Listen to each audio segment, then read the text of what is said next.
Planning isn't the problem. You are not in the plan. Your planning system should free you. It's not there to make you feel controlled and like a failure. So in this week's episode, we are going to take a really good look at your to-do list and introduce the concept of a to-do list and a get-to list, because I want you to leave this episode with permission to put yourself on your to-do list. I'm also giving away a free one-to-one session with me to one lucky winner, and all of the details of that are, for obvious reasons, going to come at the end of this episode. So stay with me through the rest of this episode. It's a good one. We're going to cover a lot of practical elements of nervous system friendly planning, and at the end you will find out how you can win that one-to-one session with me. Welcome to the Feminine Duality, a podcast for midlife women where we heal from burnout and we learn how to take charge of our crazy time again.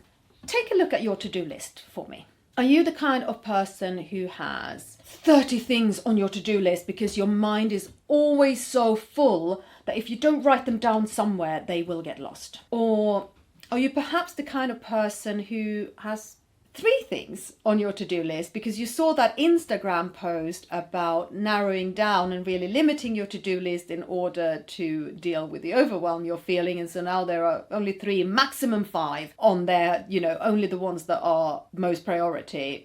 But the problem is that all the other things that also have to be done, because let's face it, for midlife women who are working and have families and responsibilities, 3 items are never going to be enough to cover what you actually need to do, right? Can you honestly say that you're able to tick off your to-do list every day?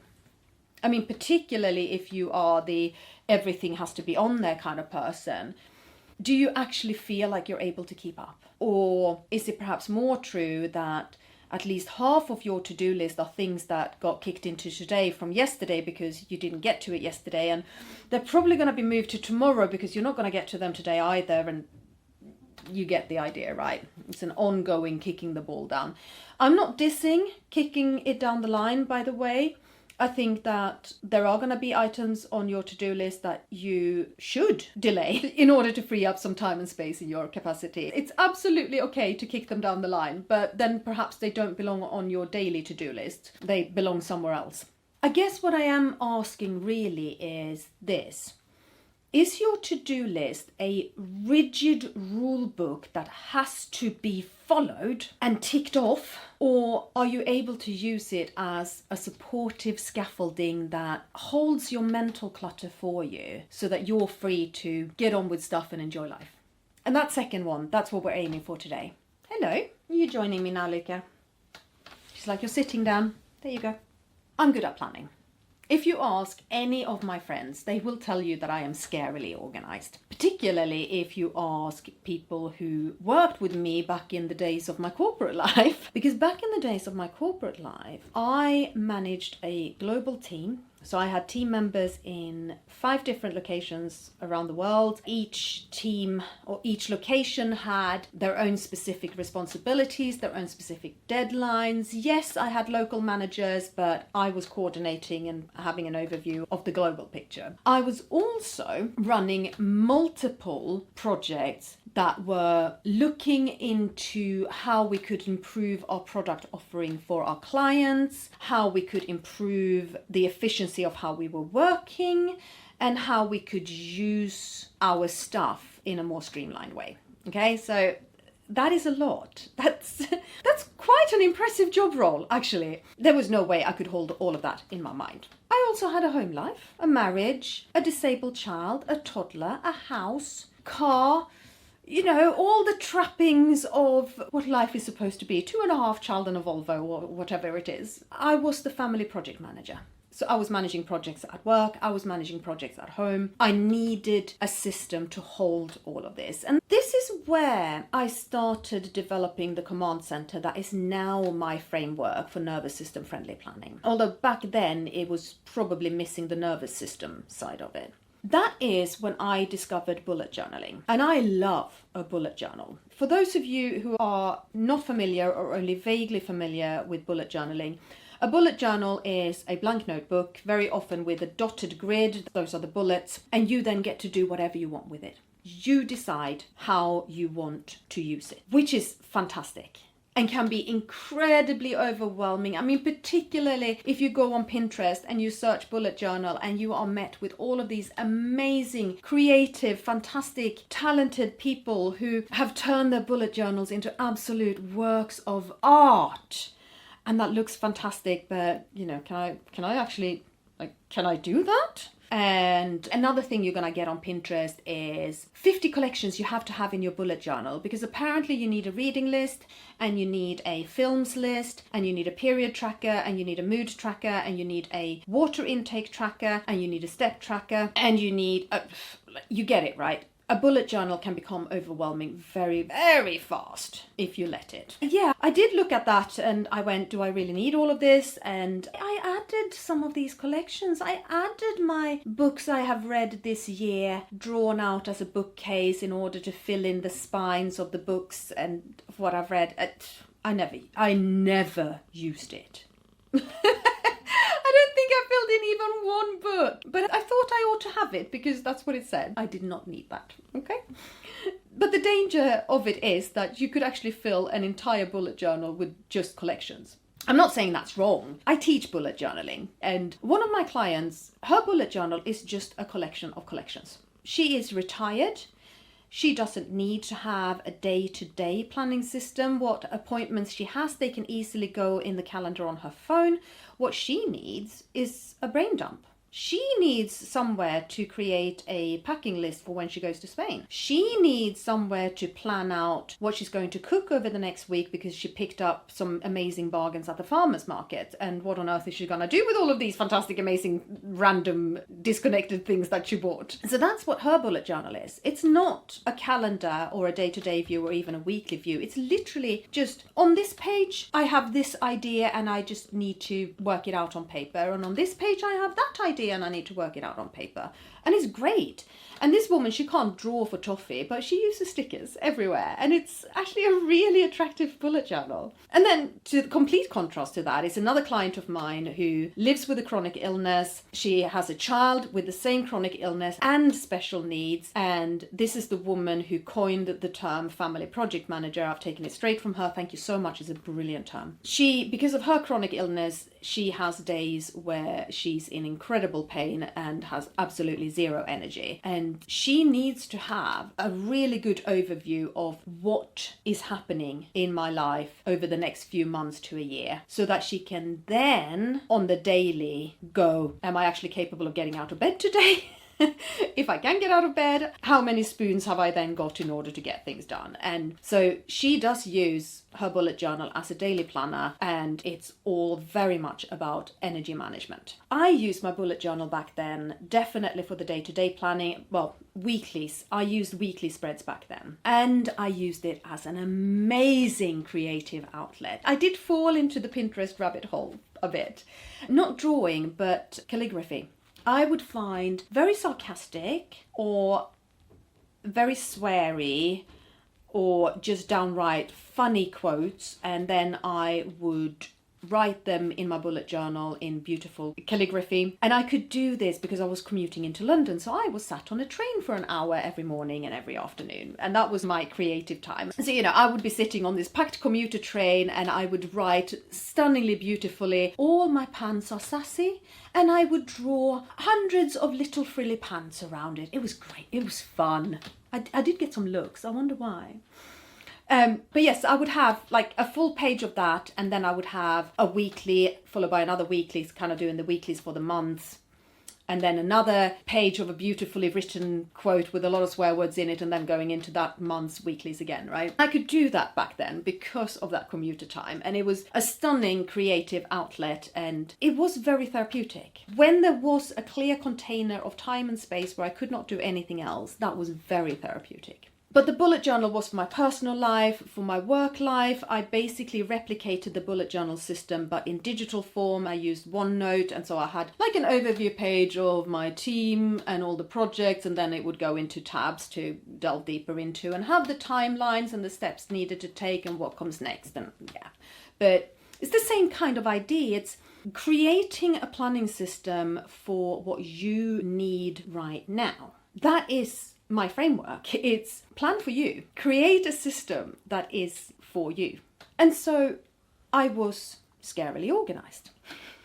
Okay, I had to be. But I think it will come as no surprise to anybody that if my life is so complex that I need one physical bullet journal and one digital bullet journal, I have a lot of stuff going on. And yes, I was capable, but I was also very overwhelmed and downright resentful. And in all of my projects, in all of my fantastic planning systems, I wasn't really in there, apart from maybe in the sassy pants. A little bit. And then here comes the plot twist.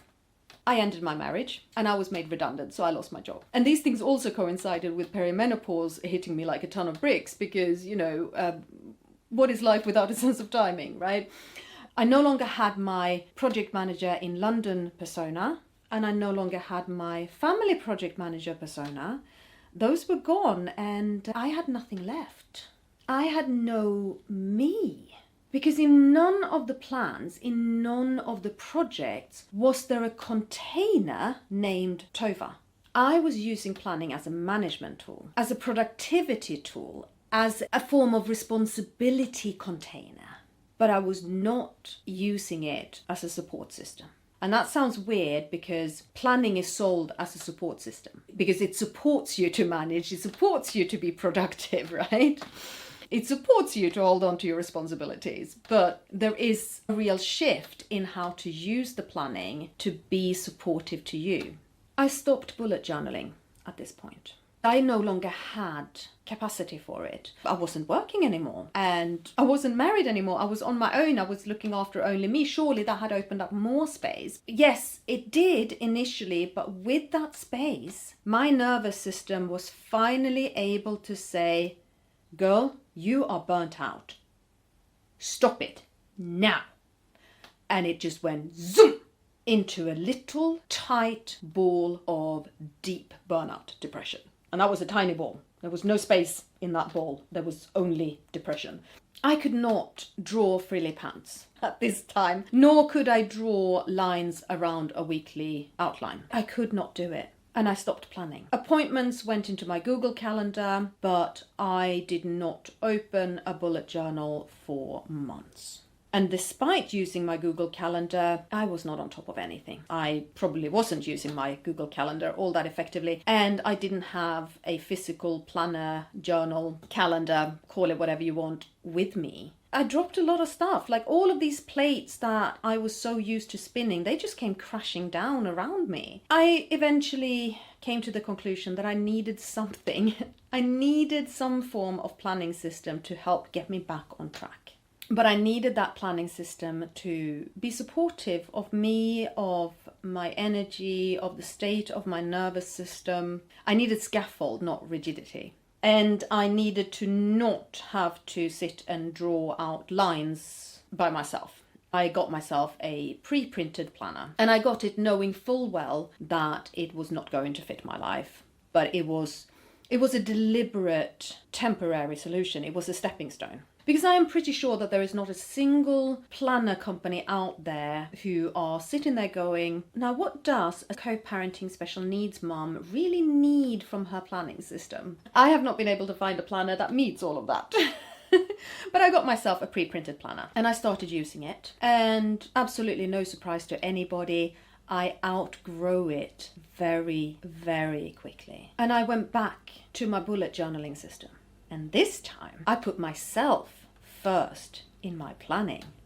Now I am not planning merely to get things done. Now I am planning to support my nervous system and be there for me. I have not invented a brand new planning system, not at all. I am using the system I was using before, but what I have done is I have completely shifted how I'm using it, how I'm thinking about it. It is a mind shift change of planning is there to support me first and not just everything and everybody else. Okay, so what does this actually look like? As I say, it's a mind shift change, and I'm going to have to try and explain that mind shift change with, I suppose, practical real life examples. So let's see how I go with this. I will give a few different kinds of examples, and you can take or leave them as works for you. One of my mind shift changes was I now plan in rest first. When I plan my day, when and how do I rest? And when I say I plan that in first, I have times I have to keep, I have appointments I need to be at, or I have a work shift I need to attend, right? And there are certain basic needs of my children, or in the case of my oldest child, not so basic at all, right? So from last week's episode, I spoke about the different kinds of responsibilities. You have your true non-negotiables, the things that actually can't be shifted, such as my daughter's medical care. But I don't have my daughter every day, so that's not on my to-do list every day. But when it is, that's on my to-do list before I plan rest. It makes sense in my head, okay? And then you have your structural obligations, and this would be things like timetable appointments and work patterns and things that they are there because this is how our system works. It's the planning for the rest of the time, and that's where rest first goes in. How and when do I rest? Is it a nap today? Is it a walk out in the sunshine? Is it a day when I have had a full shift at work and I've gone straight from there to pick up the girls up, and then we're going home and then I just have the afternoon and evening with them? Okay, well in that case, are we spending a little bit of time just sitting painting or drawing together, doing something crafty? Which I suppose would fall under both creative rest and social rest and spiritual rest. I did an episode a while back about the different kinds of rest and why creative rest is so important. So that's what I'm leaning back on here. But how and when do I rest?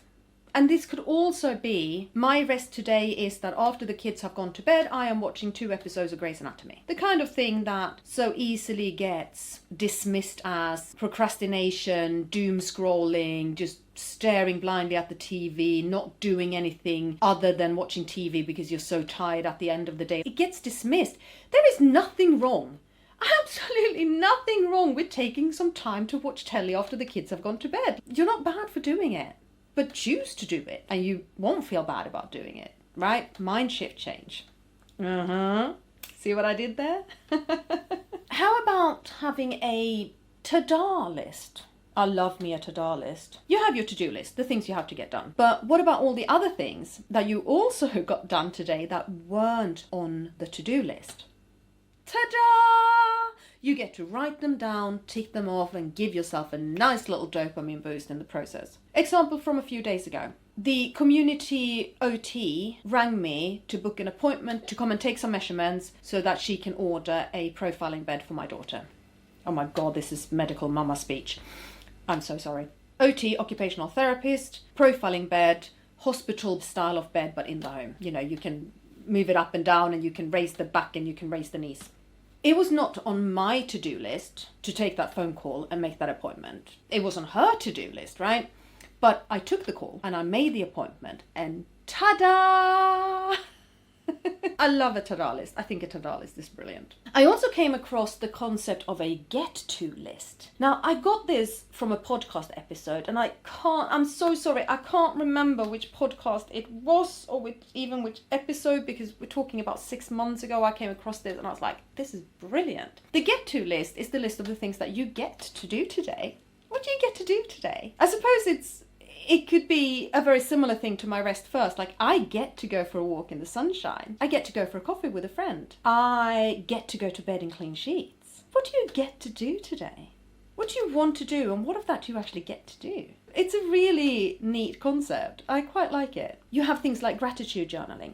You can use your planner for gratitude journaling, which is every day write down 3 little things that you're grateful for that day, or 3 little things that were positive that day. I tend to go with positive rather than grateful because that's just how my brain works, but I suppose they're really the same thing. You can be grateful for the positive stuff, right? And they're small things, like more often than not, that first sip of coffee is on my gratitude journal list.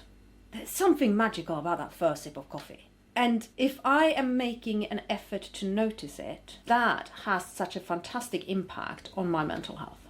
What about asking for and accepting help? You know, if you're overwhelmed about stuff, ask for help. You know that you need to go through your wardrobe and declutter it and get rid of everything that you don't wear or that is misshapen or is broken or doesn't fit anymore. And that is one of those items that gets kicked down the line because honestly, it can wait. It's not an emergency. It doesn't have to happen right now, but it's sitting there in your mind, constantly reminding you that it's there because it doesn't want to be forgotten. And every time that reminder comes up, it grows and it grows. And it grows. And now that bloody wardrobe is taking up a lot of space. Oh, for heaven's sake, just call Rachel and say, Rachel, come over. We'll make some coffee. Help me declutter my wardrobe because I can't do it myself. Rachel would love to do it. Trust me, Rachel really wants to come and help you declutter your wardrobe. That is like an amazing thing for her because she hasn't seen you in ages. She really wants to see you. She has her own wardrobe that she's not dealing with because that's too big for her. But your wardrobe, oh God, she can get your wardrobe under control, right? And so she comes over and you go through that and you get all the bags off to charity and maybe you make it a double date and you do her wardrobe. But ask for and accept help.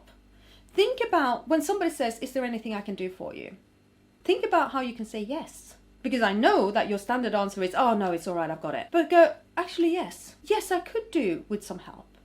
And think of what it is that the person could help you with.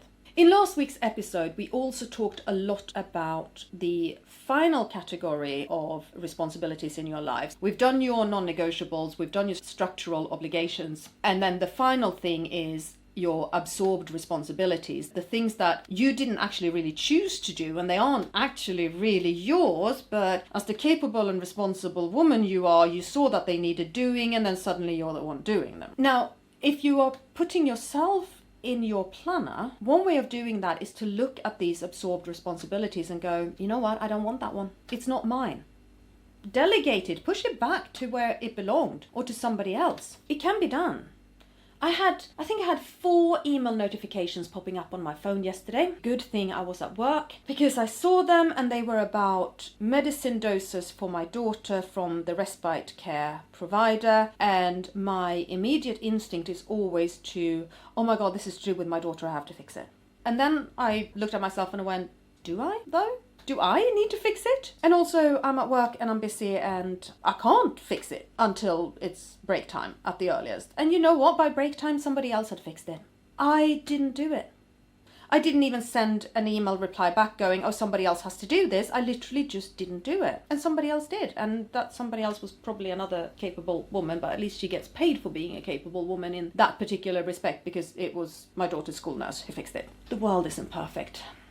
If you do one or more of these different things, that really shifts what constitutes a successful day, doesn't it? Maybe you did have a long to-do list today and you only got through 1/3 of it, but your to-do list is 3 times as long. You've actually gotten a lot done today. That took precedence over what you'd written down to do, okay? But you've not failed at your to-do list because you've more than succeeded at your to-do list. You get to see that a successful day also includes things like, I've rested today. Go me. I did something that I wanted to do. I ticked something off my get-to list. It really shifts how you think about your own productivity. It really shifts how you talk to yourself and how you feel about yourself. And that really is where the magic happens. I want you to put yourself on your to-do list. Can you do that? You see, planning can actually be an incredible tool for calming down your nervous system. Done right, it will reduce the internal noise, it will create space, it'll give perspective. It can help you choose and not just react to what is bang there right in front of you. It gives you a bit of discernment, but only if you use it intentionally. So, can you intentionally put yourself on the to-do list? And now for the competition. I'm offering one chance to win a 40-minute one-to-one session with me to help you cut through the noise of overwhelm and help you identify the shift you need to move forward. This is a clarity intervention I'm giving away. You get to say out loud everything that is currently weighing you down, the messy, unfiltered version of it, and I will help you hone in on the one leverage point that will make a difference right now. Essentially, you get to have verbal diarrhea and I will be your Emojium, okay? You'll leave that session with clarity, direction, and a clear next step. To enter this competition, you need to be on my email list. This is exclusive for my email subscribers and my podcast listeners who become email subscribers. So if you're not already on my email list, link in the show notes to join my email list. If you join now before the deadline, you will be automatically entered into the draw. If you are on my email list already, then there will be an opt-in link in this week's email that you need to click on. Okay, so you need to open this week's email, which will come out either the day after this episode is published or the day after that. And you can opt in through that email. Opt into the email list today because the deadline is April 8th, 2026. I should probably make clear because I hope I'm building a legacy here and somebody's listening to this in 2029, you never know. And the winner will be announced on April 9th. And that's what I have for you today. Thank you so much. From ashes, dust and crooked lines, I forged a fire.